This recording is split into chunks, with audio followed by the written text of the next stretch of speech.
Entonces, avanzamos en el discipulado de la vida cristiana. Hoy tenemos el tema las relaciones con las demás personas. No podemos negar que nosotros como hijos de Dios no estamos desarrollando una vida en la soledad, en el aislamiento, sino que tenemos que relacionarnos con muchas personas, de todos los niveles, impíos, creyentes, con toda clase de personas tenemos interrelación. Y a veces encontramos personas con las cuales chocamos o nos distanciamos o somos muy diferentes. Su manera de hablar nos produce irritación, su manera de obrar nos saca de quicios, nos molesta. Hay cosas que de los demás vemos. Yo por la experiencia he aprendido que cuando alguien no lo puedo soportar, me quedo pensando y digo, Señor, seguramente esa persona tiene mucho de mí y tal vez Dios me la está mostrando como un espejo para que yo mire los defectos de los demás que seguramente yo también los tengo. En el libro de los Proverbios, en el capítulo 27, versículo 17, Proverbios 27, versículo 17 dice, hierro con hierro se aguza y así el hombre aguza el rostro del amigo. Es decir, nos pulimos hierro con hierro. Si alguien te cae mal, si alguien te irrita, si alguien te molesta, seguramente es muy parecido a ti. Empieza a pensar eso. Entonces, la gente que nos rodea a veces nos la coloca Dios para pulirnos, para ayudarnos a perfeccionarnos. Si usted toma ese principio para su vida, seguramente está aprendiendo a vivir con los demás. Vamos a ver 3 puntos importantes respecto de las relaciones con las demás personas. El primer punto, ¿qué pasa cuando alguien me ofende? Cuando de pronto una palabra hiriente que sale de la boca de alguien, cuando me critican y que no me gusta que me critiquen, porque la mayoría de personas son felices cuando los aplauden, cuando los alaban, cuando los felicitan, pero también a la inmensa mayoría no les gusta que los critiquen, que los evalúen, que les opinen. Y entonces parece como si nos estuvieran dando un golpe duro. Y muchos se ofenden. ¿Y qué es lo que muestran? Aprende esto. Orgullo. Orgullo. El orgullo te hace pensar que tú mereces siempre ser felicitado y reconocido. El orgullo te hace pensar a ti que tú eres mejor que los demás y que nadie tiene derecho a hablar ni a opinar sobre ti.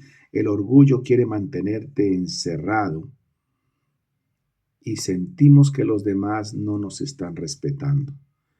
El orgullo se reconoce en la delicadeza y a veces es por envidia que nos ofendemos. Fíjese usted que un enemigo grande en mis relaciones con los demás es mi propio orgullo. ¿Qué hago? Lo primero que tú debes entender es que el cristiano no tiene derecho a enojarse. ¿Por qué? Mire lo que dice en la Biblia, la carta del apóstol Pablo a los Colosenses, para que usted aprenda la manera en que nosotros debemos ver. Carta a los Colosenses en el capítulo 3 y miremos el versículo 8. Dice, pero ahora dejad también vosotros todas estas cosas, ira, enojo, malicia, blasfemia, palabras deshonestas de vuestra boca. Hay que dejar la ira. El enojo, eso no te ayuda para nada. Más bien cuando te ofendas porque alguien habló de ti, piensa con serenidad si esa persona te está ayudando a corregir alguna actitud tuya. Y entonces estarás sacando ventaja de la situación. En Mateo 5:39 el Señor Jesucristo nos enseña a poner la otra mejilla.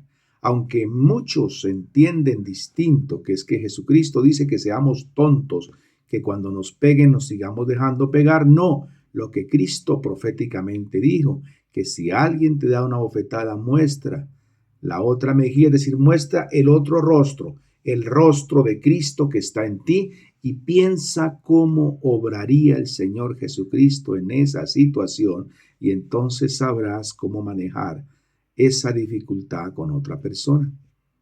Analiza que lo que vimos en la clase pasada, el versículo de Romanos 8, que dice que los que aman a Cristo todo ayuda para bien, más bien piensa en vez de enojarte que Dios está usando a esa persona que a usted le cae mal para modificarle, para corregir o para superar reacciones suyas y comportamientos suyos que a la vez son hirientes para otra persona.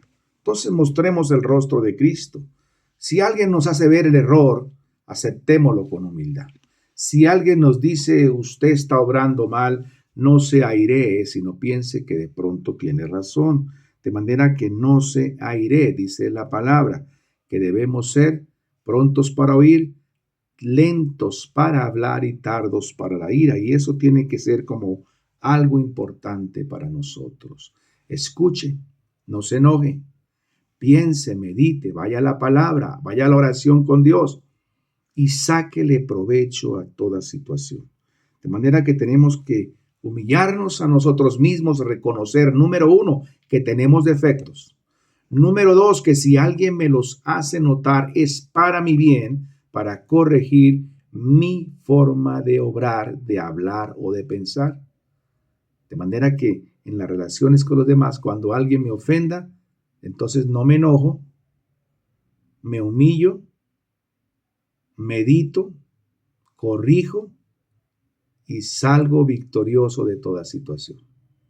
Sin olvidar lo que les dije, si alguien en su vida a usted le ofende, es para su bien, es para su bien.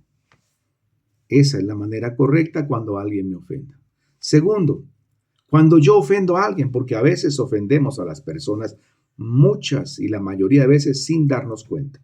Actitudes, gestos, palabras, acciones ofenden a las personas y a veces parece que no nos diéramos cuenta, pero haga un alto ahí, que a veces por perjuicio o por malicia nos lleva a una equivocación. A veces juzgamos a las personas. Somos dados a juzgar muy rápido. Recuerde usted que solamente el Padre Eterno, a través de su Hijo, puede establecer juicio de conducta, juicio de moralidad. Entonces procuremos no lanzar juicios, ni comentarios, ni sentencias contra nadie. Procuremos con serenidad. Si notamos defectos de alguien, mejor oremos antes de meternos a corregir donde no nos han llamado. Distinto que alguien te busque para pedir el consejo. Debo tener mucho cuidado en la manera como me expreso, sobre todo gestos y actitudes que ofenden a las personas. Y a veces, repito, sin quererlo lo hacemos. Entonces, cuando yo ofendo a las personas, ¿qué es lo que tengo que hacer? Debo ir enseguida donde la persona, reconocer mi error y pedir perdón. Recuerde el pasaje en que Pedro le pregunta al Señor, ¿cuántas veces he de perdonar? El Señor le dice 70 veces 7. Pero así como yo perdono, también debo pedir perdón. Y entonces el cristiano, cuando se da cuenta que cometió un error, debe correr inmediatamente y sin malicia confesar a Dios mi pecado, confesar a la persona mi pecado y debo corregir, arreglar el daño hecho, porque nosotros tenemos que dejar una buena huella frente a los demás y tenemos que obedecer siempre a Dios. Ir a pedir perdón es de valientes. Ir a pedir perdón es de triunfadores. De manera que no se sienta mal cuando usted pida perdón. Esa es la conducta correcta cuando ofendo a alguien. Y para usted saber si ofendió a alguien, todo el tiempo esté revisando su vida. Mire cómo reaccionaron los demás. Si usted dejó una huella negativa, nefasta en la vida de otras personas, corrija eso. Es de Dios. Tercero, ¿qué hago con los problemas cuando hay diferentes de pareceres o gustos y a veces nos llevan a disgustos y a choques cuando difiero de la manera de pensar? Piense usted si la diferencia de pensar le va a aportar en su vida espiritual, porque a veces hay diferencias por cosas vanas que no le debemos dar la importancia. La mejor manera de solucionar los conflictos por diferencia de pareceres es convencerme a mí mismo, primeramente, que tal vez la otra persona tenga razón y evaluarla en la presencia de Dios. Y reconocer y aceptar que hay otras opiniones fruto de experiencias de la vida. Y el entendido entonces debe ir por la línea de la mitad, cediendo y aprendiendo, corrigiendo y abonando todo a su favor en su vida. Que haya paz siempre. El cristiano debe vivir siempre en paz. Dios les bendiga.